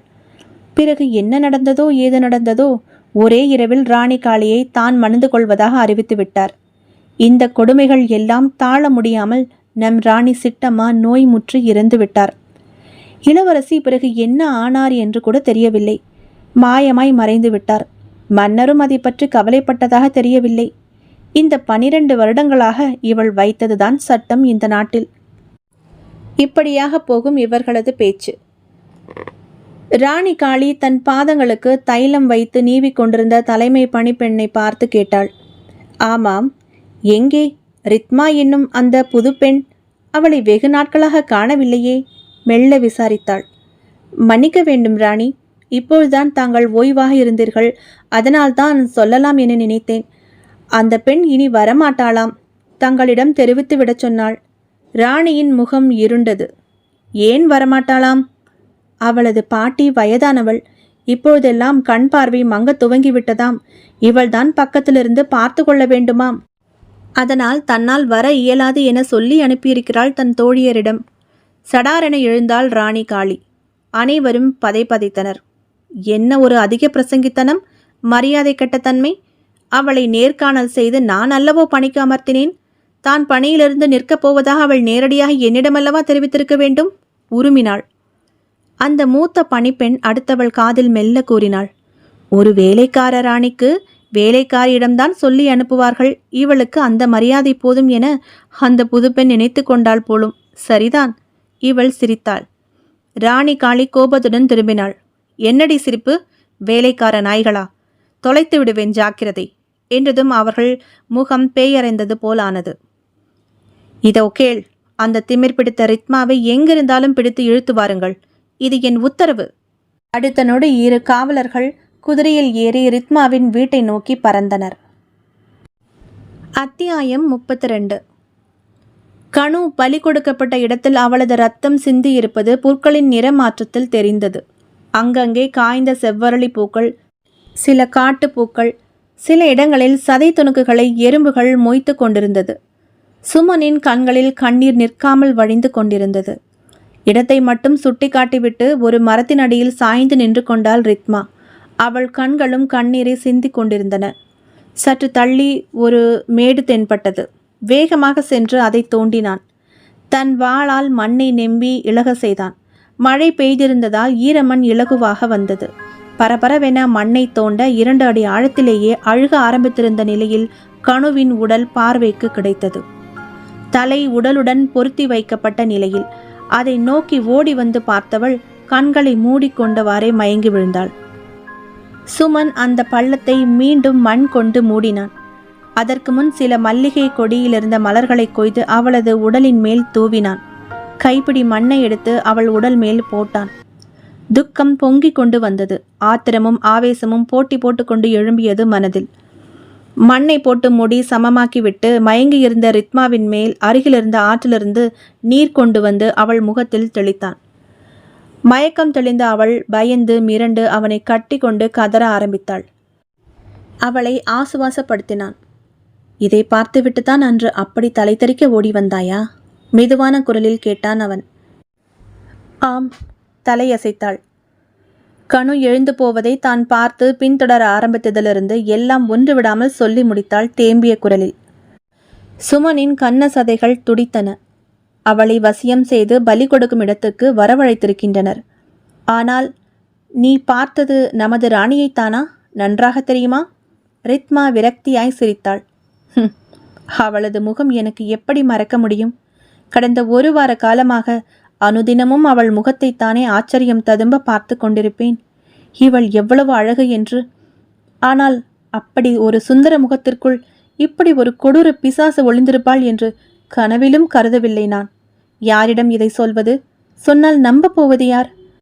அந்த கொலைகாரிக்கு நான் இதை பார்த்து விட்டேன் எனக்கு தெரிந்தால் என்னையும் ஏதாவது செய்து விடுவாளோ என்ற பயம் ஒரு புறம், தெரிந்த உண்மையை யாரிடமும் சொல்லாமல் இருக்கிறோமே என்ற குற்ற உணர்ச்சி மறுபுறமுமாக என்னை இத்தனை நாட்களாக வாட்டிக் கொண்டிருந்தது. என் தோழி பாவம், எவ்வளவோ ஆசைகளும் கனவுகளும் வைத்திருந்தாள். அழுத அவளது முகத்தை தன் ஒற்றை விரலால் நிமிர்த்தினான் சுமன். நிமிர்ந்து பார்த்தாள். அவன் முகம் கனிவாயிருந்தது. நானும் விஷயம் தெரியாமல் உன்னை சுடு சொற்களால் கடுமையாக பேசிவிட்டேன். என்னை மன்னித்து விடு கண்மணி. கண்மணியா? அவள் ஆச்சரியத்துடன் அவனை பார்த்தாள். ஆம், நீ என் காதல் கண்மணியேதான். அதனால்தான் அந்த ராத்திரியில் வேறு யாரையோ சந்திக்க வந்துவிட்டு ஏதோ மிருகத்தை பார்த்து பயந்து போய் அப்படி ஓடி வந்தாயோ என நினைத்துத்தான் அப்படி நான் கோபப்பட்டது உன்னிடம். ஓ, விழிகளை விரித்தாள் ரித்மா. அப்படியென்றால் நீங்கள் என்னை... அவள் முடிக்கவில்லை. ஆம் கண்மணி, உன்னை மனப்பூர்வமாக விரும்புகிறேன். அதை என் பெற்றோரிடமும் உன் பாட்டியிடமும் முறையாக தெரிவித்து விடலாம். பின் கணுவின் திருமணத்தை முடித்துவிட்டு நம் திருமணத்தை நடத்தி கொள்ளலாம் என நினைத்திருந்த வேளையில்தான் இந்த விபரீதம் நேர்ந்துவிட்டது. ரித்மாவின் உள்ளம் சிறகடித்தது. ஏதோ ஒரு மனபாரம் நீங்கியதைப் போல் உணர்ந்தாள். கவலையுடன் சுமனை பார்த்தாள். இந்த கொடூர செயலை நாம் ஊராரிடம் தெரிவிக்க வேண்டாமா? அவர்கள் எல்லோரும் தவறாக எண்ணிக்கொண்டிருக்கிறார்களே. இல்லை ரித்மா, மறுத்து தலையசைத்தான் சுமன். தன் மகள் எங்கோ சென்று தன் மனதுக்கு பிடித்தவனுடன் சந்தோஷமாக வாழ்ந்து கொண்டிருப்பதாக என் பெற்றோர் நினைத்து கொண்டிருக்கின்றனர். அவர்களுக்கு இந்த வேதனை வேண்டாம். அது என்னோடு போகட்டும். அவளுக்கு முறையாக செய்ய வேண்டிய இறுதி காரியம் மற்றும் வருட வழிபாடு எல்லாவற்றையும் இனி நாம் செய்து கொள்ளலாம். அவர்களுக்கு எதுவும் தெரிய வேண்டாம். இனி இது போன்ற ஒரு உயிர் பலியாக போய்விடக்கூடாது. மேற்கொண்டு முக்கியமான நடவடிக்கைகளை எடுக்க வேண்டும். ரித்மா, நான் உன்னை விநாயகர் கோயில் தாண்டி இறக்கி விடுகிறேன். நீ உன் வீட்டிற்கு சென்று விடு. இனி எக்காரணம் கொண்டும் நீ தேவையில்லாமல் வெளியே வராதே. ஏதாவது தகவல் சொல்ல வேண்டியிருந்தால் நானே உன் வீட்டிற்கு வருகிறேன். பாட்டிக்கு நம் விஷயம் ஓரளவு எப்போதோ தெரியும் என நினைக்கிறேன். ரித்மா கண்களை விரித்து கேட்டாள். நம் விஷயமா? அது எந்த விஷயம்? என்றவன் குதிரையின் முன்னால் அவளை ஏற்றி உட்கார வைத்துவிட்டு தானும் பின்னால் ஏறிக்கொண்டு அவளது வலது கையை எடுத்து அழுத்தமாய் தன் இதழ் பதித்தான். ரித்மா சிலை போலானாள். ஹே ஹே என குரலிட்டபடியே குதிரையை அடித்து விரட்டினான் சுமன். சிந்தையில் காதல் எண்ணங்கள் ஒரு புறம் இருந்தாலும் மனதிற்குள் ரித்மா சொன்னது உண்மையா, அதாவது அதை ராணிதான் செய்தாளா என்பதை தெளிவுபடுத்திக் கொள்ள வேண்டும். மந்திரி சுரேந்திரரை உடனே சந்தித்து இது பற்றி சொல்ல வேண்டும். மனதிற்குள் தீர்மானித்து கொண்டவாறே குதிரையை விரட்டினான் ஊரை நோக்கி. அத்தியாயம் 33. குற்றால அருவியில் மிதமாக நீர் விழுந்து கொண்டிருந்தது. பராக்கிரமசாலி ராஜா ராஜவர்மரின் அரசவை அமைச்சர் மகா புத்திவான் முத்தாநல்லூர் சுரேந்திரர் பராக் பராக் என்று கட்டியம் சொல்லப்பட்டது. பல்லக்கிலிருந்து அமைச்சர் சுரேந்திரர் இறங்கினார். குற்றால மலையையும் அருகிலிருந்த கோவிலையும் பார்த்து கையெடுத்து கும்பிட்டார். குற்றாலீஸ்வரா போற்றி, அகத்திய சித்தர் போற்றி என கண்மூடி உச்சரித்தார். பின் அருவியை நோக்கி போக எத்தனித்த போது, ஐயா ஐயா, வேகமாக ஓடி வந்தான் அந்த இளைஞன். நல்ல திடகாத்திரமான கரிய மேனி, முரட்டு மீசை, தலைப்பாகை கட்டியிருந்தான். வெற்று மார்பு எண்ணெய் பூச்சில் மினுமினுத்தது. இடுப்பில் உருமா வேட்டி. இவன் அமைச்சரை நெருங்குவதை பார்த்ததும் காவலர்கள், ஏய் அங்கேயே நில்லு என கத்தியபடியே ஈட்டியுடன் வந்தனர். சுரேந்திரர் கையமர்த்தினார். இருங்கள், என்னவென்று கேட்கலாம், வாப்பா கையசைத்து கூப்பிட்டார். அந்த இளைஞன் தயங்கி தயங்கி வந்தான். என்னப்பா, என்ன விஷயம்? ஐயா, அருவியில் குளிக்க போறீங்களா? ஆமாம். அதுக்கு முன்னாடி என் கையால் ஒரு மூலிகை எண்ணெய் குளியல் எடுத்துக்கிட்டீங்கன்னா உடம்பு சும்மா பஞ்சு கணக்காட்ட ஆயிடும். சட்டையன் எண்ணெய் குளியல்னா இந்த வட்டாரத்தில் அம்புட்டு வசதிலா என்ன சொல்லுதிய என வளைந்து குனிந்து நெளிந்து வாயில் கை வைத்து அவன் கேட்ட விதம் சுரேந்திரருக்கு சிரிப்பு வந்தது. அப்பனே, நானோ பஞ்சு பிள்ளை போல் இருக்கிறேன், ஆனால் நீயோ காளை மாடு போல் இருக்கிறாய். நீ கை வைத்து அழுத்தினால் நான் என்னாவது? அதென்ன அப்படி கேட்டதிய? வந்து எண்ணெய் தேய்ச்சி விடுதேன், அப்புறம் பாருங்க உங்க உடம்பை. என் உடம்பு மாதிரிலாம் ஆயிடும். அவன் தன் உடலை முறுக்கி பலம் காட்ட, சரி சரி வருகிறேன். எங்கே இருக்கிறது உன் மூலிகை குளியல் ஸ்தலம்? அதோ.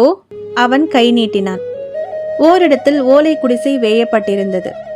சரி வா போகலாம் என்றதும் அந்த முரட்டு இளைஞன் முன் செல்ல காவலர்கள் மத்தியில் அமைச்சர் சுரேந்திரர் பின்தொடர்ந்தார். குடிசையினுள் நீல மரமேசைகள் 2 இருந்தன. உட்காரும் மர ஆசனம் ஒன்றும் இருந்தது. பக்கத்தில் நிறைய மண் கலயங்கள், அவற்றில் எண்ணெய்கள், அவற்றில் ஏதேதோ மூலிகைகள் மிதந்து கொண்டிருந்தது. மூலிகை வாசனை ஒருவித புத்துணர்ச்சியை கொடுத்தது. சுரேந்திரர் தன் மேல் அங்கவஸ்திரம் மற்றும் இடுப்பு பட்டு வேஷ்டியை ஒரு மறைவான இடத்தில் கழற்றிவிட்டு சாதாரண பருத்தி வேஷ்டியை இடுப்பை சுற்றி கட்டினார். தன் உடைகளை காவலர்களிடம் தந்துவிட்டு குடிசைக்கு வெளியேயே காவலருங்கள், என் அனுமதியின்றி யாரையும் உள்ளே விட வேண்டாம் என கட்டளையிட்டுவிட்டு குடிசையினுள் நுழைந்தார். சுவர்களாக சுற்றிலும் மூங்கில் தடுப்புகள், மேலே ஓலை வேயப்பட்டிருந்தது. அதன் மேல் காட்டுக்கொடிகள் அழகாக படர்ந்திருந்தன. உள்ளே நடுநாயகமாக இருந்த ஒரு மரமேசையை காட்டினான் அந்த இளைஞன். ஏறி அதில் குப்புறப்படுத்து கொண்டார். 2 கைகளையும் கோர்த்து கழுத்துக்கு கீழே அணைவாக வைத்து கொண்டார். ஆரம்பிக்கலாம் என்றார் அமைச்சர். உத்தரவு ஐயா என்ற இளைஞன் எண்ணெயை குடுவையுடன் எடுத்து அவர் முதுகிலிருந்து கால் வரை சொட்டு சொட்டாக ஊற்றிவிட்டு நீவ ஆரம்பித்தான். மூலிகை போட்டு காய்ச்சி இருந்த தைலம் கமகம வென்றிருந்தது. இப்பொழுது சொல் சுமன், எதற்காக என்னை வரச் சொல்லி தகவல் அனுப்பியிருந்தாய்? என்ன அவசர செய்தி கொண்டு வந்திருக்கிறாய்? அந்த முரட்டு இளைஞன் வேஷத்தில் இருந்த சுமன் லாவகமாகவே அவரது உடலை நீவி விட்டு கொண்டே, புலி வெளியில் வந்து விட்டது. யாரது? வெறுப்புடன் அந்த பெயரை உச்சரித்தான் சுமன். அந்த பெண் ஓநாய்தான். நினைத்தேன் என்றார் சுரேந்திரர் கண்ணை மூடி. நேரில் பார்த்த சாட்சி? என் தங்கை கணுவின் தோழி ரித்மா, ராணியிடம் பணிப்பெண்ணாக பணிபுரிந்தவள். யார்? கிளாங்காடு மாச்சம்மாவின் பேத்தி. மந்திரியின் முகத்தில் சலனம். அந்த பெயரை கேட்டதும் மந்திரியின் முகத்தில் சிறு பதட்டம். என்ன பெயர் சொன்னாய்? மாச்சம்மாளா? ஆம், எனது தெருவில்தான் அவர்களது வீடு. பாட்டியும் பேத்தியும் மட்டுமே இருக்கின்றனர். ஓஹோ, சரி. பலி யார்? சுரேந்திரர் கேட்க மௌனம் சாதித்தான் சுமன். அவன் கண்கள் கலங்கியது. சொல்லப்பா, பலியானது யார்? என் பாசமிகு தங்கை கணுதான் அந்த பலி. என்ன? சட்டென எழுந்து உட்கார்ந்தார் சுரேந்திரர். அவன் முகத்தை கூர்ந்து பார்த்தார். சுமனின் கண்களிலிருந்து கண்ணீர் வழிந்தது. உண்மையாகவா? தலையசைத்தான். நான் 7 நாட்களுக்கு முன்பு கடையத்தில் ஒரு வேலை கொடுத்திருந்தீர்களே, அவரை பார்த்துவிட்டு திரும்பி வரும் வழியில்தான் என ஆரம்பித்து தான் பார்த்தது முதல் ரித்மா சொன்னது வரை சொல்லி முடித்தான். அப்பா காசி விஸ்வநாதா என்றார் சுரேந்திரர். ஆனால் கடையத்தில் நீங்கள் சொன்ன அந்த மலையாள பெரியவரை பார்த்து தாங்கள் தந்த ஓலையை கொடுத்தேன். ஓலையை வாங்கி படித்தவர் பின் சோழி போட்டு பிரச்சனம் பார்த்தார். நிச்சயம் இன்னும் 1 வார காலத்திற்குள் இந்த குழப்பங்களுக்கு எல்லாம் நிச்சயமாக விடை கிடைக்கும். அது மட்டுமல்ல, அதையும் நீயே கண்டுபிடிப்பாய் எனவும் சொன்னார். அதன் விடை தெரிந்த பின்னர் எனக்கு தகவல் அனுப்புங்கள், நான் வருகிறேன் என்றார். இதை நான் உங்களிடம் ஏற்கனவே சொல்லிவிட்டேன். ஆனால் நான் கிளம்பும்போது ஒன்று என்னை பார்த்து சொன்னார். என்ன அது? கடமை வீரன் நீ, கலங்காதிரு என்றார். எனக்கு புரியவில்லை அப்போது. ஆனால் அதன் அர்த்தம் இப்போது புரிகிறது என்றான் தழுதழுத்த குரலில். அவன் தோளில் ஆதரவாக தட்டி கொடுத்தார் அமைச்சர் சுரேந்திரர். சரி, யார் நம் நாட்டில் இந்த மாதிரி பலி பூஜைகளை செய்வது என்பது தெரிந்துவிட்டது. அன்று அரசவையில் அந்த அகோரியை மன்னர் விசாரித்து கொண்டிருக்கும் போதே அந்த மாயக்காரி கட்டாரி எறிந்து கொன்றுவிட்டாள். அவள் ஏன் அவனை அவ்வளவு அவசரமாக கொல்ல வேண்டும்? அவன் ஏதோ நரபலி அது இது என்று வேறு உளறினானே. அது என்ன என்று விசாரிக்க வேண்டும் என அரசரிடம் சொன்னேன். விசாரிக்கலாம் பார்க்கலாம் என அசிரத்தையாக சொல்லிவிட்டார். பிறகுதான் நான் இதை பற்றி விசாரிக்க உன்னை அமர்த்தியது. ஆமையா, சில அகோரி சாமியார்கள் தாம் உண்டு தம் தவ வாழ்க்கை உண்டு என்று இருக்கின்றனர். சுத்த சைவர்களாக அவர்கள் திகழ்கின்றனர். வைஷ்ணவர்களை கண்டால் அவர்களுக்கு பிடிப்பதில்லை. ஏதாவது வசைபாடி விட்டு போய்விடுகின்றனர். ஆனால் மிகச்சிறிய அளவில் ஒரு கூட்டம் ஒன்று இருக்கிறது. தாந்திரிக மார்க்கத்தார் என்பது அவர்களுக்கு பெயர். அந்த குறிப்பிட்ட கூட்டத்தார்தான் மயான பூஜை செய்வது, பிணங்களை கடித்து தின்னுவது, புதைத்த உடலுடன் உறவு கொள்வது என்ற பயங்கர வேலைகளை செய்கின்றனர். ஆனால் இவர்கள் யாரும் பலி பூஜை செய்வதாக எனக்கு தெரியவில்லை. இந்த மாய மோகினிதான் இப்பேற்பட்ட படுபாதகத்தை செய்கிறாள். வேலியே பயிரை மேய்வது போல தன் நாட்டு மக்களை தானே சூறையாடுகிறாள். உருமினான் சுமன். கோபத்தில் அவன் மார்பு விம்மியது. ஷ், அமைதி அமைதி. அவளுக்கு நாலாபுரமும் ஆட்கள் உண்டு.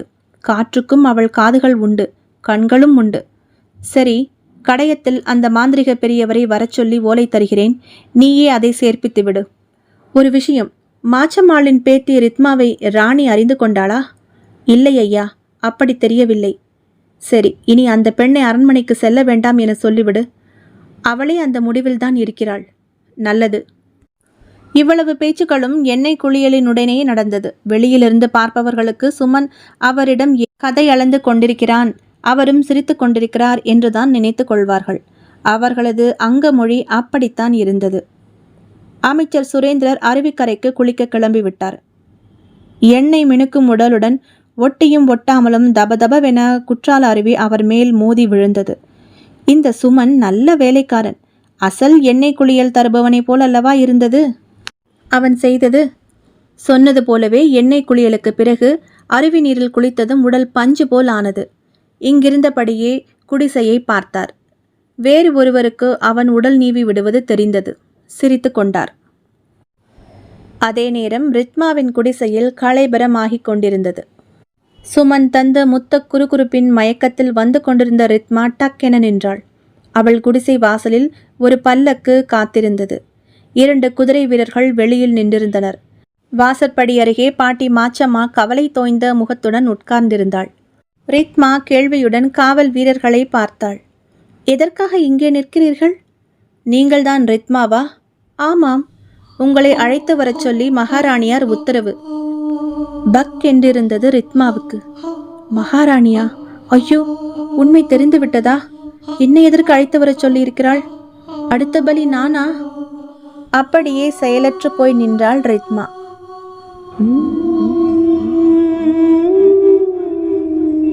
இதனுடைய தொடர்பாகம் அடுத்த பதிவில்.